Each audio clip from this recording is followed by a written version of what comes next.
समाचारों के इस भाग के प्रायोजक हैं खेमचंद पहलवान, पूर्व सदस्य उत्तर प्रदेश कांग्रेस कमेटी व अध्यक्ष गांधी मार्ग व्यापार संघ मेरठ। नमस्ते, आप देख रहे हैं एमडी न्यूज के मेरदर्शन बुलेटिन में आप सभी का स्वागत है। आज के बुलेटिन के साथ मैं हूं निशा। खबरों को स्टार्ट करने से पहले बताती चलूं कि सर्दी ने अपनी दस्तक दे दी है। जी हां, सुबह शाम बहुत ज्यादा ठंड होने लगी है, जिसको आप देख भी रहे हैं कि बीमारियां भी बढ़ रही हैं। मच्छरों का आतंक भी बढ़ता जा रहा है और मच्छरों से बीमारियां जो बढ़ती जा रही हैं, अस्पतालों में पेशेंट पहुंच रहे हैं, डेंगू के मरीज काफी सामने आ रहे हैं, वायरल के पेशेंट सामने आ रहे हैं और सर्दी जुकाम जैसा मामला भी बढ़ता जा रहा है। लेकिन जहां मच्छरों का आतंक बढ़ रहा है, तो नगर निगम द्वारा जो फॉगिंग की जा रही थी मच्छरों को मारने के लिए, उसमें तेजी आ गई है और जगह जगह क्षेत्रों में मच्छरों को भगाने के लिए फॉगिंग तेजी से की जा रही है, ताकि मच्छर मर सके और हम सबको बचा सके, सुरक्षित रख सके और बीमारियों से बचा सके। जुड़े रहे मेरदर्शन के साथ, देखते रहे मेरदर्शन। सबसे पहले नजर डालते हैं आज की हेडलाइंस पर, जिसके प्रायोजक हैं Zoom Digital Movie World. Sapa MLA Atul Pradhan और न्यूटीमा हॉस्पिटल के डॉक्टर्स का विवाद चरम पर पहुंचा। डॉ विश्वजीत बैम्बी ने दी आत्मदाह की चेतावनी, कहा अतुल प्रधान आमरण अनशन करे, हम आत्मदाह करेंगे, हमारे आत्मसम्मान को ठेस पहुंचाते हैं। अतुल प्रधान, गिरेबान पकड़ना और अपमान करना अब नहीं चलेगा। थाना सिविल लाइन क्षेत्र के ईवीज चौपले स्थित फोम के गोदाम में शॉर्ट सर्किट के कारण लगी भीषण आग, मौके पर पहुंचकर दर्जनों दमकल की गाड़ियों ने काफी मशक्कत के बाद आग पर पाया काबू। खिदमत ए खल्क फाउंडेशन नेकी की टोकरी व संयुक्त समिति के तत्वाधान में आज 4 कन्याओं का सामूहिक निकाह शाही ईदगाह परिसर में कराया गया, जिसमें कन्याओं के जरूरत का सभी सामान संस्था द्वारा दिया गया। Raghunath girls post graduate college Meerut की रोड सेफ्टी क्लब द्वारा प्राचार्य प्रो निवेदिता कुमारी के निर्देशन में भाषण प्रतियोगिता का आयोजन किया गया, जिसका विषय सड़क सुरक्षा में युवाओं की भूमिका था, जिसमें 15 छात्राओं ने प्रतिभागिता की। अब खबरें विस्तार से। सबसे पहले आपको मैं वो खबर बताती चलूं। सपा एमएलए अतुल प्रधान और न्यूटीमा हॉस्पिटल के डॉक्टर्स का विवाद चरम पर पहुंचा। डॉक्टर विश्वजीत बैम्बी ने दी आत्मदाह की चेतावनी, कहा अतुल प्रधान आमरण अनशन करे, हम आत्मदाह करेंगे, हमारे आत्मसम्मान को ठेस पहुंचाते हैं। अतुल प्रधान, गिरेबान पकड़ना और अपमान करना अब नहीं चलेगा। अतुल प्रधान सस्ती राजनीति कर रहे हैं, लोकसभा चुनाव नजदीक है, इसलिए डॉक्टर्स पर बना रहे हैं दबाव। डॉक्टर अमित उपाध्याय ने कहा, इतने लोगों के साथ आकर विरोध जताने का तरीका ठीक नहीं। डॉक्टर संदीप गर्ग ने कहा, कई साल से प्रताड़ना झेल रहे हैं, अब पानी सिर से ऊपर हो गया, जरूरत पड़ी तो अस्पताल बंद कर धरना देंगे। सीएम योगी और अखिलेश यादव से भी करेंगे मुलाकात। अतुल प्रधान पर मेडिकल प्रोटेक्शन एक्ट में मुकदमा हुआ है कायम, इसलिए पुलिस प्रशासन सख्त कार्यवाही करे। मेरी बातचीत बहुत अच्छी थी और जो वो कहते थे चाहे अच्छी लगे या with a pinch of salt, जो अंग्रेजी में कहते हैं, हमें कराना पड़ता था, क्योंकि अगर नहीं कराते और नहीं करते तो ये होता था फिर मेरे को आना पड़ेगा। हम आने से उनके डरते थे। आपको सही बताओ, कितने लोग यहाँ इलाज करवा रहे हैं? मैडम कितनी बताएंगे, कितनी बताइए मैडम? इसी पेशेंट के संबंध में डॉली पे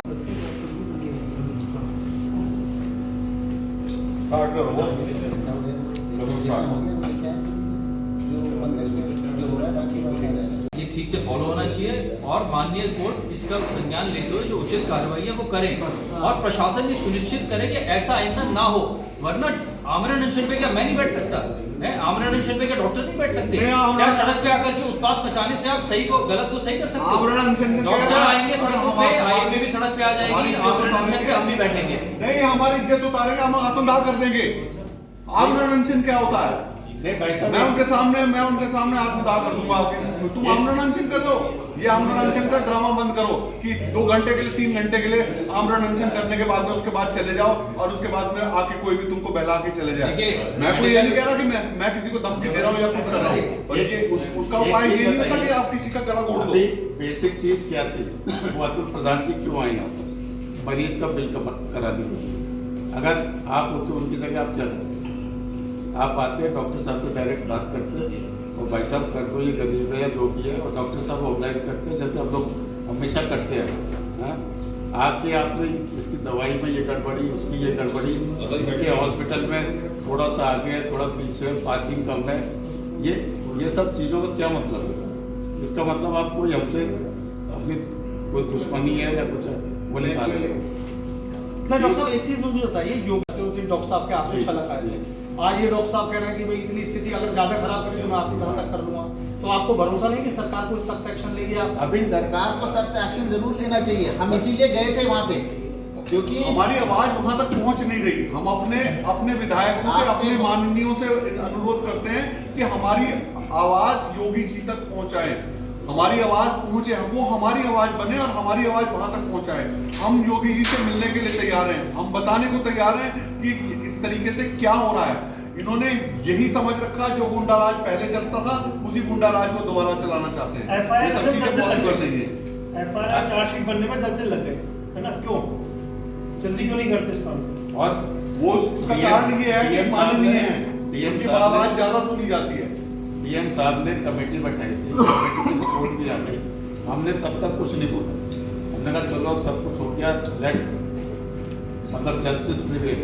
उसके बाद कल जो माननीय सीमा प्रधान जी ने बोला, आधी से ज्यादा चीज सब गलत है, और वो जो तमाम आरोपों का खंडन कर रहे हैं आप लोग। खंडन 5 लाख का बिल एक दिन में दिखा दे। अभी 1 महीने का बिल है, उसे एक दिन बोला उन्होंने, उसे 1 रात का बिल बोला है, इससे बड़ा झूठ क्या हो सकता है? पता ही नहीं था और मतलब मुझे कोई केस ही नहीं पता, हमने केवल हवा में बातें कर। और एक दो चीज है जो जनरल परसेप्शन में भी वो जो कहते हैं दवाइयों के बारे में कि आपके यहाँ जो दवाई मिलती है कि मिलती नहीं। हमारे यहाँ जो इलाज होता है जब और अगर नहीं होता तो वो चीज़ें कैसे मिल जाएंगी? क्या कोई इम्प्लांट, कोई खिलौना है जो पड़ोस की दुकान में मिलेगा, या जो लंग्स के लिए या कोई के लिए वो इंजेक्शन लगाने पड़ते हैं वो यहाँ पे मिल जाएंगे?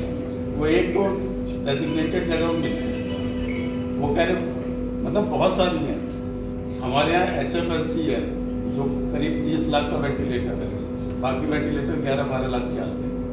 4-5 के लिए 4-5 से शुरू हो जाता। अभी उस वाले वेंटिलेटर पे करीब वो 15-20 दिन बच्चा था, 20 दिन के करीब था, उसकी ये किट पड़ती है जो महंगी आती है, उसमें क्या क्या चीज़ें होती है, टेक्निकल डिटेल्स को। अच्छा डॉक्टर साहब, एक सवाल और है, जांच चल रही है, उनका सीधा आरोप है कि भाई सत्ता के दबाव में मेरे पर मुकदमा हो गया, वीडियो देख लीजिए, सारी चीजें मैंने वहाँ नहीं करा। अब 4 तारीख को उन्होंने आमरण अनशन और फिर बड़े आंदोलन का ऐलान इसके बारे में हम तो क्या कहेंगे? तो अब आप लोगों का क्या स्टैंड है भाई, एक लाइन में बता दीजिए कि आप लोग अब क्या करने जा रहे हैं? ये नॉर्मल CRPC मिली हुई है, ये कार्रवाई मेडिकल प्रोटेक्शन एक्ट में हुई है, और शायद मेडिकल प्रोटेक्शन एक्ट के ज्ञान का अभाव है पब्लिक में भी और डॉक्टर्स में भी। उसमें साफ साफ लिखा है मेडिकल प्रोटेक्शन एक्ट में कि अगर कोई भी व्यक्ति फोर्सफुल एंट्री करता है और डॉक्टरी में व्यवधान करता है तो 2 साल की नॉन बेलेबल ऑफेंसेस है वो।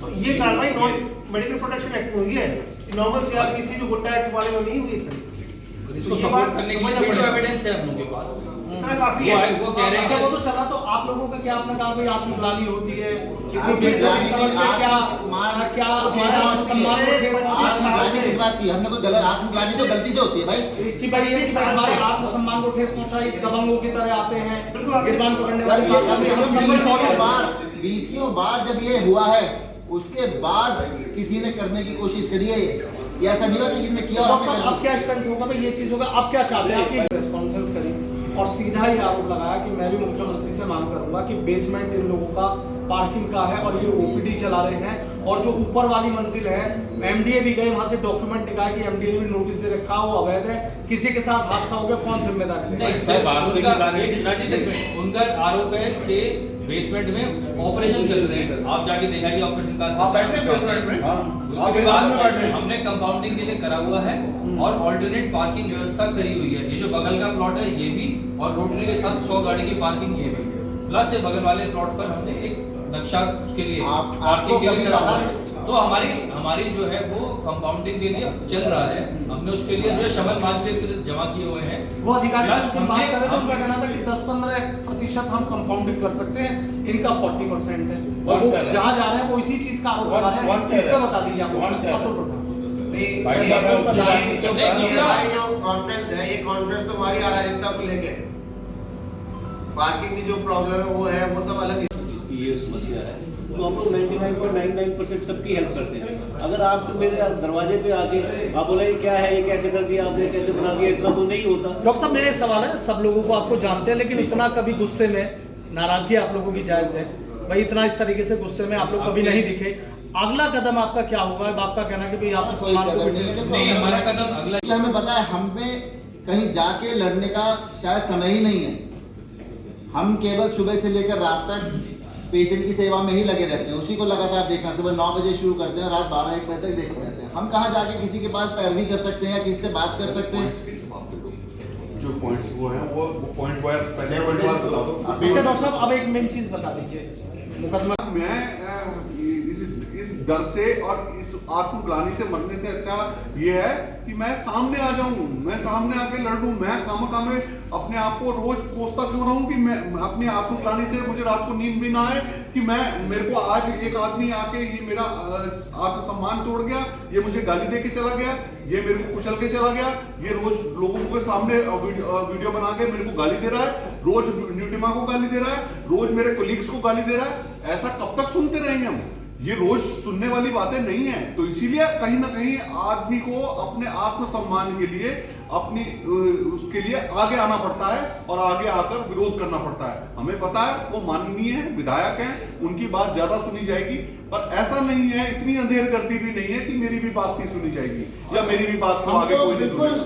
मतलब हम तो अपने आप को आपको बहुत प्यार से हाथ जोड़ के काम करना है, लेकिन आप देखा कि आपको बिल्कुल बहुत ज्यादा गुस्से में और तनखी और नाराजगी सारी नजर आ रही, क्या बात है? देखो मैं तो अभी भी हाथ जोड़ के बैठा हूं। मैं तो हाथ जोड़ के, मेरा कोई भी काम होता हो तो मुझे कोई दिक्कत की बात नहीं है। मुझे तो सड़कों पर झाड़ू लगाने से भी कोई परहेज नहीं है, मेरे को तो नाली साफ करने से भी कोई परहेज नहीं है। मैं हमेशा करता रहता हूँ। आप हर संडे को मुझे देखते रहे हो, 500 सप्ताह से यही काम कर रहा हूँ। तो मेरे में ईगो तो बिल्कुल भी नहीं है, पर हाँ मेरी ईगो उस समय जरूर रहेगी जब मेरे आत्मसम्मान को ठेस पहुंचेगी, जब कोई आदमी मेरी गिरेबान को पकड़ने की कोशिश करेगा, जब वो मुझे गाली देगा। मेरे को पहले भी एक बार गाली दी थी और वो भी अतुल प्रधान जी के इनके एक शिष्य ने दी थी। तो उस समय भी आईएमए ने मेरा साथ दिया था और हम लोगों ने बहुत मेरठ में उस समय क्या नाम है आंदोलन किया था और हम जीते भी थे। मैं आज भी कह रहा हूं ये वाली बात कि अगर हमारे गिरेबान पर हाथ पहुंचाएंगे, हमको गाली देंगे, हमको सब जगह खड़े होकर हम सोशल मीडिया के थ्रू वीडियो बना के लोगों को भ्रमित करेंगे, लोगों को गलत बात बताएंगे, तो मैं आज भी उनका विरोध करने के लिए मैं सबसे आगे खड़ा हूँ। अभी आपने कहा रात ना कर लेंगे इतनी दिक्कत है। अगर ये मैंने बात कही आमरण अनशन वाली बात जो है, ये सब बेकार की बातें हैं कि आमरण अनशन पर बैठ गए, एक पोस्टर लगा के बैठ गए, आमरण अनशन के लिए तीन घंटे के लिए बैठ गए और उसके बाद में उसको आके उसे बंद करा दिया। अब वो विधायक हैं, उनको अपना वो 20 साल से 25 साल से उनकी राजनीति देखते आ रहे हैं कि उन्होंने क्या दबाव की, क्या उन्होंने गुंडागर्दी की राजनीति करी है, लोगों को हड़काया, लोगों को डराया, लोगों को धमकाया और उसके बाद में अपनी बात मनवाई। पर अब वो विधायक है और वो हमारे भी विधायक हैं। इसका उनको इल्म होना चाहिए कि वो पूरे समाज को रिप्रेजेंट करते हैं। और अगर वो सोचते हैं कि डॉक्टर्स को छोड़ के, डॉक्टर्स को धमका के बाकी लोगों को साथ लेके चलेंगे, तो ये चीज भी ठीक नहीं है। मैं आज भी कहता हूं कि आमरण अनशन वाली बात बिल्कुल सरासर गलत है, उनको अपनी बात सोचनी चाहिए। और अगर वो आमरण अनशन की बात करते हैं कि आमरण अनशन पे बैठेंगे और मेरे को गाली देंगे और मेरे गिरेबान पे हाथ पहुंचाएंगे, तो मैं आत्मदाह करने को भी तैयार हूं। मैं आप सब लोगों के सामने कह रहा हूं कि मैं उन्हीं के सामने आत्मदाह करने को तैयार हूं।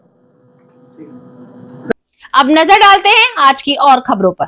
खिदमत ए खल्क फाउंडेशन नेकी की टोकरी व संयुक्त समिति के तत्वाधान में आज 4 कन्याओं का सामूहिक निकाह शाही ईदगाह परिसर में कराया गया, जिसमें कन्याओं के जरूरत का सभी सामान संस्था द्वारा दिया गया। खिदमत ए खल्क संस्था के अध्यक्ष रेशमा खान ने बताया कि इस तरह के सामूहिक निकाह करने का मेन मकसद समाज में दहेज प्रथा को रोकना है, जिससे कम खर्चे में निकाह आसानी से हो सके। वहीं नेकी की टोकरी संस्था के सचिव अनस ने कहा, भविष्य में भी इस तरह के आयोजन में संस्था समय समय पर योगदान देने के लिए तैयार रहेगी।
का नाम जो है क्या नाम है? साहिबा। उसकी बुद्धि क्या है?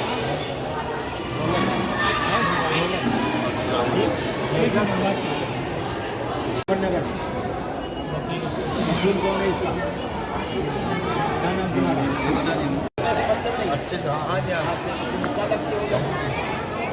क्या लगते हो? ज़्यादा लगते हो? क्या लगते हो?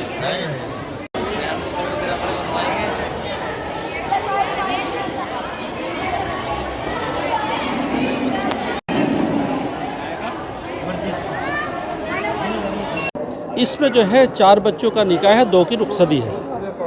और ये हमारे दिमाग में जो बात आई है वो ये आई है कि कुछ लड़की लिसाड़ी गेट से, कुछ लड़की पत्ते मोहल्ले से, कुछ लड़की लाल कुर्ती से वो चली गई हैं।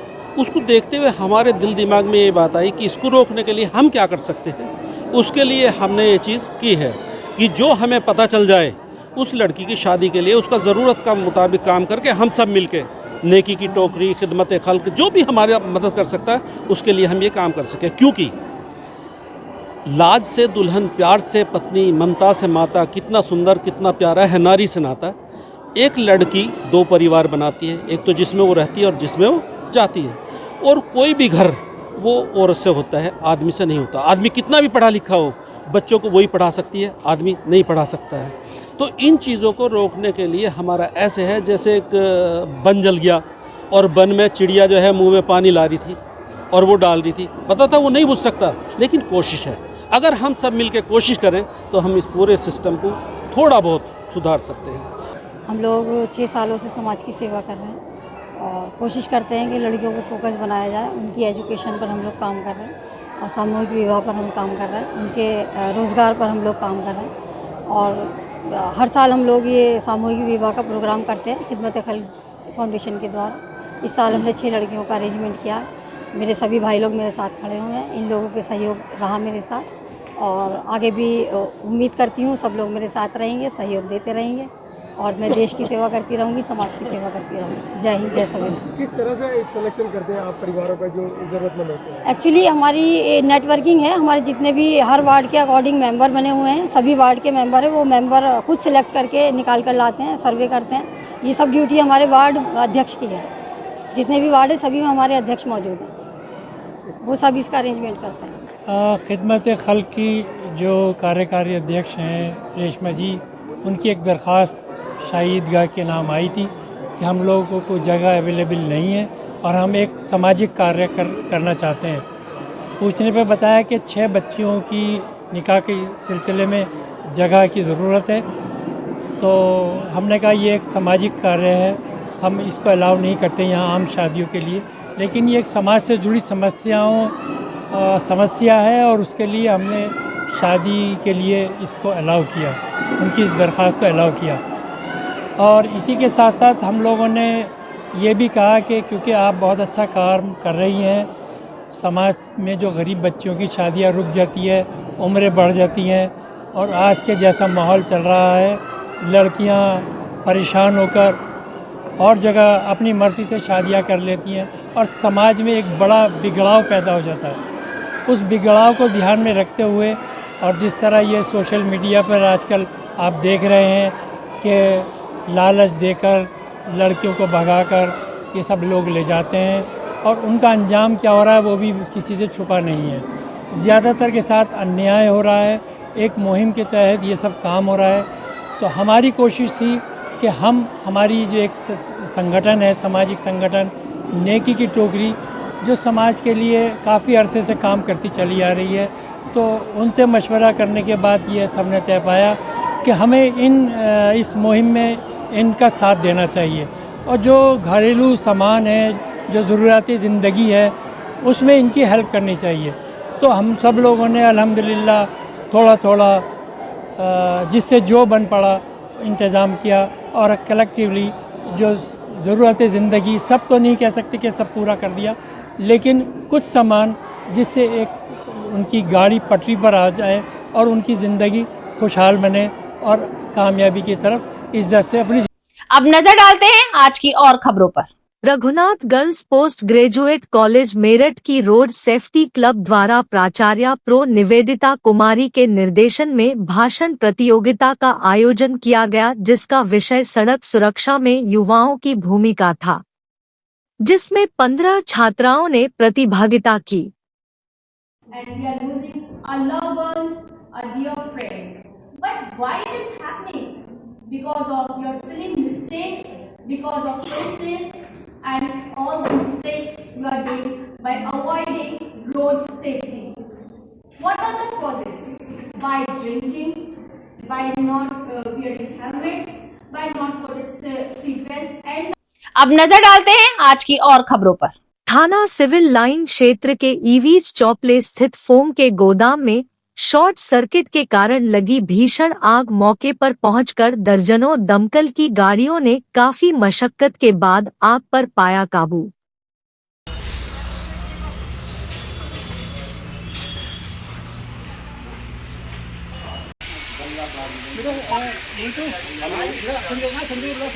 बुला लिया आ रहा है।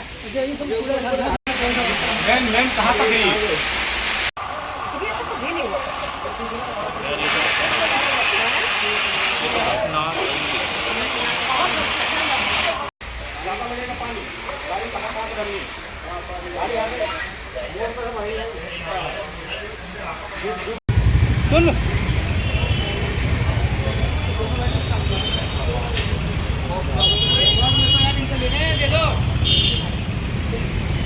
किस चीज़ का गोदाम था ये बताइए आप। मेरा नाम अर्जुन अग्रवाल है। यहाँ पे रद्दी रखी रहती थी, उस रद्दी में फोम था, इस कारण आग इतनी बढ़ गई।